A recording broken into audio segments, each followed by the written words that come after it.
الحمدللہ رب العالمین والصلاة والسلام علی سید المرسلین اما بعد فاعوذ باللہ من الشیطان الرجیم بسم اللہ الرحمن الرحیم۔ الحمدللہ سلسلہ فرض علوم کے سلسلے جاری ہیں۔ آج کا موضوع ہے قسم سے متعلق۔ قرآن کریم میں اللہ رب العالمین نے قسم سے متعلق ارشاد فرمایا وَلَا تَجْعَلُوا اللَّهَ عُرْضَةً لِأَيْمَانِكُمْ أَن تَبَرُّوا وَتَتَّقُوا وَتُصْلِحُوا بَيْنَ النَّاسِ وَاللَّهُ السَّمِيعُ الْعَلِيمُ۔ اللہ تعالیٰ کو اپنی قسموں کا نشانہ نہ بنا لو کہ نیکی اور پرہیزگاری اور لوگوں میں صلح کرانے کی کھا لو، یعنی ان امور کے نہ کرنے کی قسم نہ کھاؤ، اور اللہ تعالیٰ سننے والا اور جاننے والا ہے۔ کیا معلوم ہوا کہ لوگوں نے گویا کہ اللہ کے نام کو بلکہ اللہ کی ذات کو اپنے کاموں کے لیے بسا اوقات اتنا ہلکا سمجھ لیا ہوتا ہے کہ وہ چھوٹتے ہی فوراً قسم کھا لیتے ہیں اللہ کی قسم، اور قسم کھانے میں دیر نہیں لگاتے۔ اس سے اللہ نے دیکھی کتنا کیسے الفاظ سے منع فرمایا، نہیں کے الفاظ ہیں لا تجعلوا اللہ، اللہ کو نشانہ نہ بناؤ اپنی قسموں کا۔ ایسے ہی فرمایا وَأَوْفُوا بِعَهْدِ اللَّهِ إِذَا عَاهَدتُّمْ، اور جب تم اللہ تعالیٰ کے نام پر کوئی عہد کرو، آپس میں کوئی معاہدہ کرو تو پھر اللہ کا وعدہ پورا کرو، یعنی جب کوئی قسم کھا لو تو پھر وہ قسم پوری کرو۔ اور قسموں کو مضبوط کرنے کے بعد وَلَا تَنقُضُوا الْأَيْمَانَ بَعْدَ تَوْكِيدِهَا، قسم کو پختہ کرنے کے بعد، یعنی جب تم اللہ کے نام سے قسم کھا لو، پختہ کر دیا اس کو، پھر اس کو نہ توڑو بلکہ اس کو پورا کرو۔ ایسے ہی فرمایا وَلَا تَتَّخِذُوا أَيْمَانَكُمْ دَخَلًا بَيْنَكُمْ، اپنی قسمیں آپس میں بے اصل بہانہ نہ بناؤ، یعنی چھوٹی چھوٹی بات پر بس قسم اٹھا لی، فوراً قسم کی طرف آ گئے، ایسا نہ کرو۔ ایسے ہی رسول اللہ صلی اللہ علیہ وسلم نے ارشاد فرمایا اللہ تعالیٰ تم کو باپ کی قسم کھانے سے منع کرتا ہے، جو شخص قسم کھائے تو اللہ کی قسم کھائے یا چپ رہے۔ آپ صلی اللہ علیہ وسلم نے ارشاد فرمایا کہ بتوں کی اور اپنے باپ دادا کی قسمیں نہ کھاؤ۔ آپ صلی اللہ علیہ وسلم نے ارشاد فرمایا جو شخص غیر ملت اسلام پر جھوٹی قسم کھائے، یعنی یہ کہے معاذ اللہ کہ اگر یہ کام کرے گا تو یہودی یا نصرانی ہو جائے گا، یا یہ کام کرے تو یہ یہودی یا نصرانی یا ویسا یا ایسا، یعنی اپنے آپ کو قسم کھا کر یہ کہے کہ میں ایسا ہو جاؤں۔ مثال کے طور پر بعض اوقات لوگ قسم کھاتے ہوئے کہتے ہیں کہ قسم سے میں نے یہ نہیں کیا تو میں فلاں کی اولاد نہیں، اپنے باپ کی اولاد نہیں، یہ الفاظ کہتے ہیں، اور کفریہ قسمیں تک کھا جاتے ہیں کہ میں کافر ہوں، میں کسی کافر کی اولاد ہوں معاذ اللہ۔ اس طرح کی قسمیں کھانے سے بھی رسول اللہ صلی اللہ علیہ وسلم نے خاص منع فرمایا، اور فرمایا مسلمان پر لعنت ہے ایسا کرنا۔ آپ صلی اللہ علیہ وسلم نے ارشاد فرمایا جھوٹی قسم سے سودا فروخت تو ہو جاتا ہے لیکن برکت مٹ جاتی ہے، لوگ بیچتے خریدتے بھی قسمیں کھاتے ہیں، تو آپ نے فرمایا اس طرح چیز بک تو جاتی ہے لیکن اس کی برکت اٹھا لی جاتی ہے۔ اور پھر جھوٹی قسم ہو تو پھر تو کیا اس کے اندر اور معاذ اللہ خرابی تباہی بربادی آتی ہے۔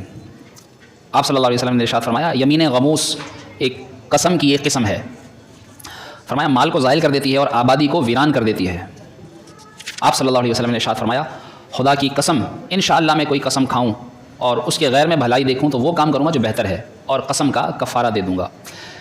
یعنی آپ صلی اللہ علیہ وسلم نے ارشاد فرمایا کہ اگر کوئی قسم کھائے لیکن کام ایسا تھا کہ جس سے بہتر یہ تھا کہ وہ کام کرے، مثال کے طور پر اس نے قسم کھائی کہ بھائی میں کبھی کسی کو صدقہ خیرات نہیں دوں گا، یہ قسم کھا لی اس نے۔ اب ظاہر سی بات ہے کہ قسم اس چیز کی کھائی کہ وہ کسی کو صدقہ خیرات نہیں دے گا، حالانکہ صدقہ خیرات دینا تو زیادہ اچھا کام ہے، تو پھر ایسی صورت میں حکم یہ ہے کہ وہ قسم توڑے، صدقہ خیرات دینا شروع کرے اور قسم کا کفارہ دے دے۔ تو بہتر کام کرنے کے لیے قسم کو توڑنے کی آپ صلی اللہ علیہ وسلم نے اس حدیث میں نشاندہی فرمائی۔ الغرض فقہا لکھتے ہیں قسم کھانا جائز ہے مگر جہاں تک ہو کمی کرنا بہتر ہے، بات بات پر قسم نہیں کھانی چاہیے۔ بعض لوگوں نے تو قسم کو تقیہ کلام بنا رکھا ہے کہ بس قصدن و بے قصد زبان سے قسمیں ہی نکلتے رہتی ہیں، فوراً جو بات ہوئی اللہ کی قسم میں تو ایسا نہیں کیا، اللہ کی قسم میں تو تھا ہی نہیں، یعنی چھوٹی سی بھی بات، یعنی قسم کا تو موقع وہاں آتا ہے جہاں پر کسی پر کوئی حد جاری کرنی ہو، گواہی دینی ہو، وہاں وہ معاملہ ہونا چاہیے قسم کا، اور ادھر جو ہے وہ چھوٹی چھوٹی باتوں پر قسم کھائی جاتی ہے، قسم لی جاتی ہے، قسم دی جاتی ہے۔ یاد رکھیے کہ لوگ اس طرح سے بھی خیال نہیں رکھتے کہ بات سچی ہے یا جھوٹی، یہ سخت معیوب ہے اس طرح قسم کھانا، اور غیر خدا کی قسم مکروہ ہے اور شرعاً بھی قسم نہیں ہوتی۔ اللہ کے علاوہ کسی اور کی قسم کا کوئی اعتبار نہیں ہے شریعت میں، یعنی کسی نے اگر اللہ کے نام کے علاوہ یا اللہ کی ذات کے علاوہ یا اللہ کے کلام یعنی قرآن کے علاوہ اگر کسی چیز کی قسم کھائی، حتیٰ کہ رسول اللہ صلی اللہ علیہ وسلم کی بھی قسم، محمد کی قسم بھی کہہ کر قسم کھائی، تو بھی اگر وہ قسم توڑ دے گا تو اس پر کوئی کفارہ لازم نہیں ہوگا۔ قسم صرف اور صرف اللہ کے نام کی ہوتی ہے یا اللہ کے کلام قرآن مجید کی، بس اس کے علاوہ شرعاً کوئی قسم نہیں ہے۔ جس طرح بعض لوگ کہتے ہیں مجھے میری ماں کی قسم، باپ کی قسم، میرے بچے کی قسم، فلاں کی قسم، تو یہ قسمیں ان کا شرعاً کوئی اعتبار نہیں ہے۔ قسم کی 3 قسمیں ہیں، ایک قسم ہے غموس، دوسری ہے لغو اور تیسری ہے منعقدہ۔ جو قسم غموس ہے اس کی تعریف علماء لکھتے ہیں کہ اگر کسی ایسی چیز کے متعلق قسم کھائی جو چیز ہو چکی تھی اور یا پھر وہ اب ہے یا نہیں ہوئی ہے یا اب نہیں ہے مگر وہ قسم جھوٹی ہے، مثلا کسی نے قسم کھائی کہ فلاں شخص آیا اور وہ اب تک نہیں آیا، یا یہ قسم کھائی کہ نہیں آیا اور وہ آ گیا، یا یہ قسم کھائی کہ فلاں شخص یہ کام کر رہا ہے اور حقیقت میں اس وقت وہ کام نہیں کر رہا۔ غرض یہ کہ اس طرح کی جھوٹی قسم کی دو صورتیں ہیں، جھوٹی قسم کی دو صورتیں ہیں۔ جان بوجھ کر جھوٹی قسم کھائی، مثلا اس کو پتہ تھا کہ فلاں شخص کل نہیں آیا تھا، یہ اس کو پتہ تھا کل نہیں آیا تھا، وہ مثال کے طور پر حامد نام ہے، بھائی حامد کل نہیں آیا تھا، میرے گھر نہیں آیا تھا، اس کو پتہ نہیں آیا تھا، اب وہ جان بوجھ کر جھوٹی قسم کھا رہا ہے، قسم سے وہ تو آیا تھا۔ تو یہ جو جھوٹی قسم کھا رہا ہے اور اس کو بھی پتہ ہے کہ وہ نہیں آیا تھا اور یہ کہہ رہا نہیں وہ تو آیا تھا، تو پھر ایسی قسم کو قسم غموس کہتے ہیں۔ اور اگر اس کو پتہ نہیں ہے کہ وہ آیا تھا یا نہیں آیا تھا، اپنی جان میں یہ صحیح قسم کھا رہا ہے، یعنی اس کو یہی لگتا ہے کہ وہ کل آیا تھا اور قسم کھا کر بھی یہی کہہ رہا ہے کہ ہاں وہ آیا تھا، تو ایسی صورت میں اگرچہ وہ حقیقتاً بندہ نہیں آیا تھا تو لیکن اس کو تو نہیں پتہ، تو اس اعتبار سے اس نے اپنے طور پر تو سچی قسم کھائی کیونکہ اس کو پتہ ہی نہیں ہے، لیکن حقیقت میں بندہ واقعی نہیں آیا تھا، تو گویا کہ در حقیقت اس کی قسم جھوٹی ہے، اگرچہ اس کو پتہ نہیں ہے۔ تو یہ دو صورتیں ہیں جھوٹی، ایک جان بوجھ کر کہ اس کو پتہ ہے جھوٹی قسم کھا رہا ہے، اور ایک کام ایسا ہے کہ جس کا اس کو پتہ ہی نہیں ہے لیکن یہ اپنی جان میں صحیح قسم کھا رہا ہے، یعنی یہ یہی سمجھ رہا ہے کہ وہ آیا تھا لیکن در حقیقت وہ کام بندہ نہیں آیا تھا۔ تو ایسی دونوں صورتوں میں جو پہلی صورت ہے جس میں جان بوجھ کر جھوٹی قسم کھا رہا ہے، تو ایسی صورت میں جھوٹی قسم کھانے پر گناہ گار ہوگا، اس کو گناہ ملے گا، لیکن کفارہ کچھ نہیں، کیونکہ پچھلے کام پر، گزرے ہوئے کام پر یہ جھوٹی قسم کھا رہا ہے۔ اور اگر اس کو کچھ پتہ ہی نہیں ہے سچ یا جھوٹ کا اور اس نے قسم کھا لی اپنی جان میں اور پھر بعد میں پتہ چلتا ہے کہ جیسا اس نے قسم کھایا ویسا اس کا معاملہ نہیں بلکہ الٹا معاملہ ہے، تو ایک طرح سے اس کی قسم جھوٹی ہو گئی، لیکن چونکہ اس نے جان بوجھ کر جھوٹی قسم نہیں کھائی تو ایسی صورت میں نہ کفارہ ہوگا اور نہ ہی اس کو جھوٹی قسم کھانے کا گناہ ملے گا۔ دو صورتیں، دو قسمیں ہو گئی، ایک قسم غموس جس میں جھوٹی قسم کھاتا ہے جان بوجھ کر، اور ایک دوسری قسم لغو، تو لغو بالکل بیکار جس کا کوئی معنی ہی نہیں بنتا، تو اس صورت میں گناہ گار بھی نہیں ہے، اس کے لیے یہ قسم اس کی بالکل رائے گاں چلی جائے گی۔ جو دوسری قسم ہے قسم غموس، اس میں چونکہ جان بوجھ کر جھوٹی قسم کھا رہا ہے اس وجہ سے اس کو گناہ ملے گا، لیکن چونکہ پچھلے کام کی قسم تھی اس وجہ سے گزرے ہوئے کام پر جھوٹی قسم کھانے پر گناہ گار تو ہوگا لیکن اس کو کفارہ نہیں دینا پڑے گا۔ تیسری قسم جو قسم کی ہے وہ ہے قسم منعقدہ۔ قسم منعقدہ وہ ہے کہ جس میں وہ جان بوجھ کر کوئی کام نہ کرنے کی قسم کھائے، مثال کے طور پر میں آئندہ یہ بات نہیں کروں گا اور اس نے وہ کر دی، میں تیرے گھر نہیں آؤں گا اور یہ چلا گیا، میں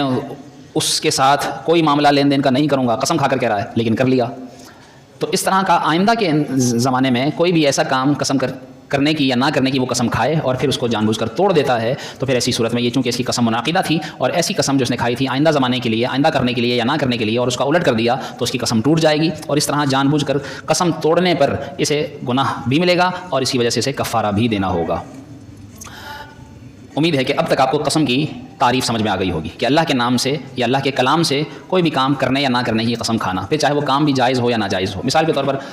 ایک کام ہے ایسا جو اس کے اوپر کرنا ہی ناجائز ہے، مثال کے طور پر کہتا ہے کہ میں شراب نہیں پیوں گا اللہ کی قسم، تو یہ تو اس نے ویسے بھی نہیں پینی تھی، لیکن اگر یہ شراب پی لیتا ہے معاذ اللہ تو چونکہ اس نے قسم کھائی تھی تو شراب پینے کا الگ گناہ اور قسم توڑنے کا الگ گناہ ہوگا۔ یا کوئی جائز کام تھا مثال کے طور پر جو اس پر فرض تھا، جیسے نماز پڑھنی ہے اس نے ظہر کی اور یہ کہتا ہے اللہ کی قسم میں نماز ظہر نہیں پڑھوں گا معاذ اللہ، تو اب ایسی صورت میں اسے یہ حکم ہوگا کہ یہ قسم توڑے اور قسم توڑ کر قسم کا کفارہ دے اور نماز ظہر ادا کرے، کیونکہ یہ فرض چیز جو نہ کرنے کی قسم کھا رہا ہے تو ایسی قسم اس کو توڑنی پڑے گی۔ اس لیے علماء نے یہاں لکھا ہے بعض قسمیں ایسی ہیں جن کا پورا کرنا ضروری ہے، مثلا کسی ایسے کام کرنے کی قسم کھائی جس کا بغیر قسم کرنا ضروری تھا، جیسے نماز ظہر کی پڑھنا تھا، یا ایسی قسم کھائی جو اس پر نہ کرنا ضروری تھا، جیسے چوری سے بچنا، تو اب یہ کہے کہ اللہ کی قسم جو ہے وہ میں چوری سے نہیں بچوں گا اور معاذ اللہ وہ چوری کرے گا، تو اب ایسی قسم کو اس کو توڑنا ہوگا۔ علماء لکھتے ہیں کہ منعقدہ قسم جو ہے جو آئندہ انسان کسی کام کے کرنے یا نہ کرنے کی قسم کھاتا ہے اور پھر وہ قسم توڑ دیتا ہے، تو ایسی صورت میں اسے چاہیے کہ قسم کی شرائط کا بھی لحاظ رکھے، یعنی کس کی قسم ہوگی، جیسے آج کل چھوٹے چھوٹے بچے بھی قسمیں کھاتے ہیں، تو قسم کب منعقد ہوگی، کس کی قسم کا اعتبار کیا جائے گا۔ قسم کے لیے چند شرطیں ہیں، علماء نے لکھا کہ اگر یہ شرطیں پائی جائیں تو پھر کفارہ ہوگا ورنہ کفارہ نہیں۔ پہلی شرط یہ ہے کہ وہ قسم کھانے والا مسلمان ہو، کافر کی قسم کے اوپر کوئی اعتبار نہیں۔ دوسرے نمبر پر وہ عاقل ہو، یعنی اگر پاگل ہے، مجنون ہے، اس کی عقل کام نہیں کرتی بالکل، تو ایسے شخص کی قسم کا بھی کوئی اعتبار نہیں۔ تیسرے نمبر پر بالغ ہو، بالغ ہونا بھی قسم کا پورا کرنے کے لیے یا توڑنے کی صورت میں کفارہ دینے کے لیے اس کا بالغ ہونا بھی ضروری ہے، قسم جو کھائے وہ بالغ ہو۔ اگر نابالغ شخص قسم کھائے گا، نابالغ بچی قسم کھاتے ہیں تو ان کی قسم کے اوپر کوئی اعتبار نہیں ہوگا۔ علماء لکھتے ہیں کہ اگر کسی نے زمانہ کفر میں یعنی کافر تھا اور اس وقت قسم کھائی پھر مسلمان ہو گیا، تو اب اگر قسم توڑ بھی دے گا تو اس پر کفارہ لازم نہیں ہوگا، کیونکہ وہ مسلمان ہی نہیں تھا جس وقت اس نے قسم کھائی تھی۔ یاد رکھیے کہ جس طرح اللہ کے نام کی قسم کھائی جاتی ہے، اللہ کی قسم یا قرآن کی قسم کھائی جاتی ہے، ایسے ہی اللہ رب العالمین کے کسی بھی نام کے ساتھ اگر قسم کھائے گا یا اللہ کی کسی بھی صفت کے ساتھ قسم کھائے گا تب بھی قسم اس کی شرعاً معتبر ہوگی۔ وہ کہتا ہے رحمان کی قسم، رحیم کی قسم، غفار کی قسم، یعنی اس سے مراد اللہ کی ذات، تو ایسی صورت میں بھی اس کی قسم معتبر ہوگی، قسم کا حکم لگے گا۔ ایسے ہی کہتا ہے کہ مجھے اللہ کی اس کی رحیمیت کی قسم، اس کی ستاریت کی قسم، اس کی غفاریت کی قسم، تو اس کی صفت کی قسم کھائی، اللہ کی رحمت کی قسم، اللہ کے عذاب کی قسم، تو اس طرح سے جس چیز کی بھی وہ اس طرح کی اللہ سے تعلق رکھنے والی چیز کی قسم کھائے گا تب بھی اس پر قسم منعقد ہو جائے گی۔ بس اوقات ایسا ہوتا ہے کہ کوئی دوسرا قسم دلاتا ہے، وہ کہتا ہے قسم کھاؤ، تم قسم کھاؤ، تو یاد رکھیے کہ کسی دوسرے کے قسم دلانے سے قسم نہیں ہوتی۔ مثلا کہا تمہیں خدا کی قسم یہ کام کرو، تو اب اس پر لازم نہیں ہو جائے گا کہ وہ کام کرے، کیونکہ وہ دوسرا سامنے والا کہہ رہا ہے۔ جب تک کہ خود قسم کھا کر نہیں کوئی کام کرے گا، کہے گا کہ میں یہ کروں یا نہ کروں، تب تک دوسرے کے قسم دلا دینے سے قسم نہیں ہوتی۔ ایسے ہی بس اوقات کہا جاتا ہے مجھے سر پہ ہاتھ رکھ کر کہو، مجھے تمہیں میرے سر کی قسم، تمہیں تمہاری ماں کی قسم، اس طرح سے بھی کوئی قسم نہیں ہوتی۔ اب اگلا سوال یہ اٹھتا ہے کہ قسم اگر توڑ دے گا تو پھر کفارہ کیا ہوگا، کفارہ کتنا ہوگا، کب ہوگا؟ جیسا کہ آپ سن چکے ہیں کہ قسم کی 3 قسمیں ہیں، اور ان میں سے جو یمین غموس ہے اور یمین لغو ہے، جو گزشتہ کام پر سچی قسم کھائی یا جھوٹی قسم کھائی تو ان پر تو کفارہ ہی نہیں۔ جو قسم ہے آئندہ کے کسی کام کے کرنے یا نہ کرنے کی، اس کے توڑنے پر کفارہ لازم ہوتا ہے۔ اور کفارہ لازم ہونے کا مطلب یہ ہے کہ جس طرح انسان پر زکوٰۃ دینا لازم ہو جاتا ہے، ایسے ہی قسم توڑنے پر اس پر کفارہ دینا بھی لازم ہو جاتا ہے، یعنی پھر واقعتاً اس پر وہ کام کرنا، کفارہ دینا فرض ہو جاتا ہے، کیونکہ قسم کھانے کے بعد اب وہ کام اس پر لازم ہو جاتا ہے۔ مثال کے طور پر نے کہا کہ میں کل تمہارے گھر قسم سے لازمی آؤں گا، اور اس صورت میں یہ کہہ رہا ہے قسم سے، اور یاد رکھیے کہ جب مطلقاً لفظ قسم کہا جائے گا تو اس وقت نے اللہ کا نام بھی نہیں لیا، اللہ کے کلام قرآن کا نام بھی نہیں لیا، مطلقاً قسم کا لفظ کہا، تب بھی قسم سے مراد اللہ کی ہی قسم ہوگی، تو ایسی صورت میں بھی قسم لازم ہو جائے گی۔ تو اس نے کہہ دیا کہ اللہ کی قسم کل تمہارے گھر لازمی آؤں گا، تو ظاہر سی بات ہے اب اس پر یہ جانا ضروری ہو گیا، اب اس پر یہ فرض ہو گیا، گویا کہ اس نے اپنے اللہ کے نام سے اپنے اوپر وہ کام فرض کر لیا ہے، تو اب اس کو جانا پڑے گا، اگر نہیں گیا تو پھر کفارہ دینا پڑے گا۔ اب آپ یہ دیکھیے کہ انسان جب اپنے اوپر کوئی چیز اللہ کے نام سے لازم کر لے تو وہ پورا کرنا فرض ہو جاتا ہے، جب انسان خود لازم کر رہا ہے، یعنی قسم کھا کر خود اپنے اوپر لاگو کر رہا ہے، تو جب وہ کام کرنا ضروری ہے اور نہ کرنے پر کفارہ دینا ضروری ہو جاتا ہے، تو ذرا یہاں پر یہ نقطہ سمجھیے کہ انسان کے لازم کرنے سے جو چیز ضروری ہو جاتی ہے تو پھر اللہ نے جو چیز ضروری کی ہو وہ بھی پورا کرنا اس پر اتنا ہی ضروری ہے۔ اور ہم اللہ کی رحمت پر ذرا غور کریں کہ ہم انسان اگر اپنا کوئی کام قسم کھا کر لازم کر لیں اور وہ پورا نہ کریں تو ہم اس پر کفارہ دیں، لیکن اللہ کے فرض کیے ہوئے کاموں کو اگر ہم نہیں کرتے تو اس پر رب تعالیٰ نے ہمارے لیے اب تک کوئی کفارہ نہیں رکھا، بس کفارہ یہی ہے کہ وہی نماز جو قضا کر دی وہ پڑھے، جو روزہ چھوڑ دیا وہی روزہ رکھ دے، جو زکوٰۃ نہیں دی وہی زکوٰۃ دے دے۔ تو یہ اللہ کی رحمت ہے، اگر وہ ہم پر ہر نماز کے بدلے کفارہ لازم کر دیتا تو کیا کرتے؟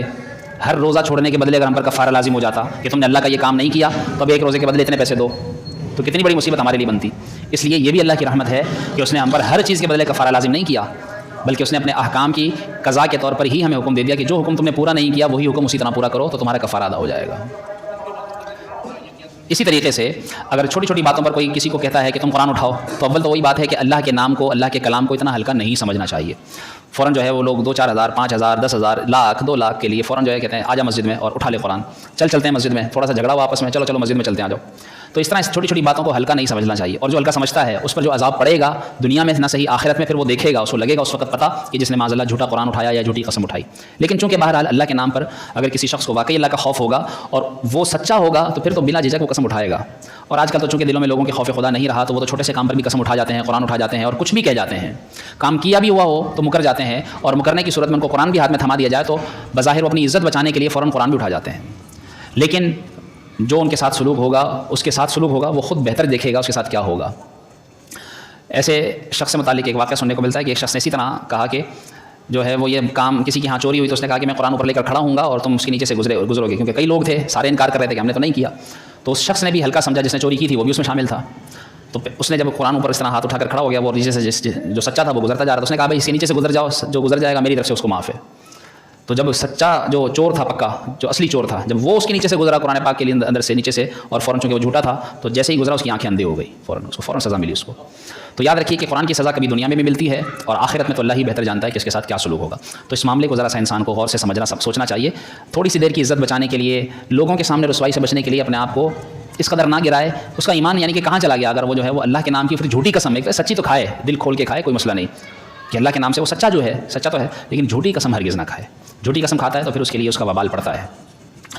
قسم اگر توڑ دی تو قسم توڑنے کا کفارہ بھی لازم ہوتا ہے، اس کا کتابوں میں بیان بھی کیا گیا ہے، قرآن کریم میں بھی اللہ تعالیٰ نے اس کا کفارہ بیان کیا ہے۔ جیسے آپ نے کچھ پیچھے احکام سنے ہیں، جیسے زہار ہے، لعان ہے اور ایلا ہے، یہ 3 چیزیں گزر چکی ہیں، جو بیٹھتے رہے ان کو معلوم ہوگا۔ تو ان صورتوں میں بھی جو ہے چونکہ کفارہ دیا جاتا ہے کہ کوئی زہار کر لے تو پھر وہ بھی کفارہ دے گا، تو وہ الگ کفارہ ہے اس کا۔ ایسے ہی لعان کا الگ کفارہ ہے اور ایلا کا الگ کفارہ ہے، اسی طرح قسم کا الگ کفارہ ہے۔ قسم کا کفارہ یہ ہے کہ یا تو غلام آزاد کرے، قسم کوئی توڑ دے گا تو وہ غلام آزاد کرے گا. اب چونکہ دور نہیں ہے کہ غلام نہیں ہوتے لوگوں کے پاس, اب سارے انسان آزاد ہیں, تو اب یہ صورت نہیں ہے. اگلی صورت ہے کہ 10 مسکینوں کو کھانا کھلائے گا. 10 جو حقدار ہیں, اب ہمیں یہ بھی نہیں معلوم ہوتا کہ مسکین کس کو کہتے ہیں. مسکین اس کو کہتے ہیں جس کے پاس ایک وقت کا بھی کھانا نہ ہو. دوپہر کا اس نے اگر کھانا کھا لیا, کسی نے اس کو کھلا دیا یا اس نے کہیں سے کھا لیا, تو شام کا اس کے پاس نہیں ہے, ایسا شخص مسکین ہے. تو ایسے شخص کو آپ قسم کا کفارہ دے سکتے ہیں. تو اس کو کھانا کھلانا ہے 2 وقت کا, جی 10 دن تک. یعنی اگر ایک مسکین کو کھلا رہے ہیں تو 10 دن تک کھلائیں گے ایک بندے کو, 10 دن تک, یعنی 2 کھانا یعنی کہ ایک دن کے اندر 2 وقت کا کھانا ہوا, تو ایک مسکین کو اگر آپ 10 دن تک کھلائیں گے تو اس کا گویا کہ مطلب یہ ہوا کہ اس کو 20 وقت کا کھانا کھلائیں گے. یا پھر 10 بندوں کو آپ ایک ہی دن کھلا دیں 2 ٹائم کا, تو 20 کھانے بن گئے. اور کھانا بھی ایسا کہ جیسا وہ خود کھاتا ہے. یہ ضروری نہیں کہ وہ اس کو بہت مہنگا کھانا کھلائے کسی ریسٹورینٹ میں لے کے جا کر, یا یہ بھی نہیں کہ بالکل جو ہے وہ ایسا گھٹیا کھانا بنا کر کھلائے کہ ان سے کھایا ہی نہ جائے. ایسا کھانا جو وہ خود بھی کھا سکے اوروں کو کھلائے, اس طرح کا کھانا اس کو بنا کر کھلائے. اور جس کے پاس پھر یہ نہ ہو تو پھر وہ 10 مسکینوں کو کپڑے کے جوڑے پہنائے, کپڑا جوڑے کی صورت میں دے, یعنی 10 سوٹ وہ کفارے کے طور پر دے. اب میرے خیال سے کپڑے شاید اس کو کھانے کے مقابلے میں زیادہ مہنگے پڑیں گے میرے خیال سے. 10 بندوں کو کھانا کھلا دے گا تو شاید 2-3 ہزار کے اندر اس کی جان چھوٹ جائے. 2 وقت کے کھانا کھلانے میں 3-4 ہزار لگ جائیں گے. لیکن کپڑے اگر دے گا تو میں سمجھتا ہوں کہ 5-6 ہزار لگ ہی جائیں گے, اور وہ بھی درمیانے قسم کے کپڑے جوڑے دینے کی صورت میں. ایسی صورتوں میں یعنی کہ اس کو اختیار ہے ان باتوں میں سے, 3 باتوں میں سے, یعنی غلام آزاد کرے یا کھانا کھلائے یا کپڑے پہنائے, اس کو اختیار ہے, جو چاہے وہ کر سکتا ہے. علماء نے یہاں لکھا ہے جیسا کہ میں نے ذکر کر دیا کھانے سے متعلق کہ کھانا یہ ہے کہ کم از کم اتنی مقدار ہو کہ جتنا جو ہے وہ کم از کم ایک فطرہ دیا جاتا ہے. ایک فطرے سے مراد جیسے اب 2.25 کلو آٹا تقریباً گیہوں گندم کا آٹا, ایک فطرہ جو ہے وہ 350 روپے ہے, تو ایک دن کا ایک بندے کا 350 کے حساب سے 700 روپے خرچہ ہو گیا. تو 10 بندوں کو کھانا کھلائے گا تو گویا 7,000 روپے. تو 7,000 روپے گویا اس کا پیسوں کے اعتبار سے اگر دیتا ہے تو اس کو 7,000 روپے دینا ہے, ورنہ ان کو کھانا کھلائے پکا کر اس پر جتنا بھی خرچہ ہے. یوں ہی علماء نے لکھا ہے کہ اگر کوئی شخص یہ بھی نہیں کر سکتا, علماء نے لکھا ہے بس اوقات کے بعض اوقات نہ وہ کھلا سکتا ہے نہ کپڑے پہنا سکتا ہے, تو پھر کیا کوئی اور صورت بنتی ہے؟ تو بعض علماء نے لکھا ہے کہ پھر روزہ رکھ سکتا ہے. یعنی روزے رکھے گا, اور وہ روزے کتنے رکھے گا؟ کم از کم 3 روزے وہ رکھے گا. 3 روزے رکھے گا تو اس کی قسم کا کفارہ ادا ہو جائے گا. لیکن یہ اس صورت میں ہے جب وہ نہ پیسوں سے فطرہ دے سکتا ہو نہ کپڑے دے سکتا ہو, ایسی کوئی صورت نہ ہو. اور وہ بھی کسی مفتی اسلام سے پوچھے گا, وہ بتائے گا کہ ہاں تم اب روزے رکھ کر تم اس کا کفارہ دے سکتے ہو, ورنہ اس کو یہی کرنا ہوگا, اس کو روزے کا اختیار نہیں ہے. یہ روزے کی اختیار بہت کم صورت میں ہے جو اب فی زمانہ نہیں پائی جاتی. یہ وہ مختلف احکام ہیں. اگر کوئی شخص مر جاتا ہے تو مر جانے سے بھی اس کی قسم کا کفارہ ساقط نہیں ہوگا. جیسے کسی کے اوپر زکوٰۃ فرض تھی اور اس نے نہیں دی تو زکوٰۃ اس کے ذمہ رہی. کسی کے اوپر نمازیں باقی تھیں تو نمازیں نہیں اس نے قضا کی تو اس پر نمازیں باقی رہیں, مر جائے گا تو یہ نہیں کہ نمازیں معاف ہو گئی, روزے معاف ہو گئے, زکوٰۃ معاف ہو گئی. ایسے ہی کفارہ بھی معاف نہیں ہوگا. اگر اس نے قسم توڑی ہے تو اس کو کفارہ دینا ہوگا. اگر اس نے نہیں دیا تو اس کے مرنے کے بعد اس کے مال میں سے جس طرح قرضہ دیا جاتا ہے ایسے ہی کفارہ بھی دیا جائے گا. اس کے بعد مال تقسیم ہوگا. کفارہ قسم کی قیمت یعنی قسم کا جو کفارہ پیسوں کے طور پر دے گا وہ مسجد میں بھی نہیں لگا سکتا. مسجد میں بھی نہیں دیا جا سکتا کہ کوئی مسجد میں دے دے بھائی میری قسم کا کفارہ مسجد میں لگا دو, ایسا بھی نہیں ہوگا. وہ مسکینوں کو, غریبوں کو ہی, فقیروں کو ہی دینا ہوگا. یہ چند ضروری احکام تھے قسم سے متعلق. امید ہے کہ قسم کے چند احکام جو میں نے بیان کیے یہ فرض ہیں ہم پر یقین سیکھنا. اور بہت سے لوگ ایسے ہیں جنہوں نے قسمیں توڑی ہوئی ہوں گی. اچھا بسا اوقات قسم کھا لیتے ہیں باتوں میں ایسے ہی, اور ان کو یہ بھی نہیں پتا ہوتا کہ یہ قسم بھی ہو چکی ہے. اور ایسے کتنے لوگ ہوں گے جن کے اوپر کئی قسموں کے کفارے چڑھے ہوئے ہوں گے اور ان کو خود پتہ ہی نہیں ہوگا. تو اس لیے اول تو خاص طور پر لڑائی جھگڑے میں, خاص طور پر گھریلو معاملات میں بھی میاں بیوی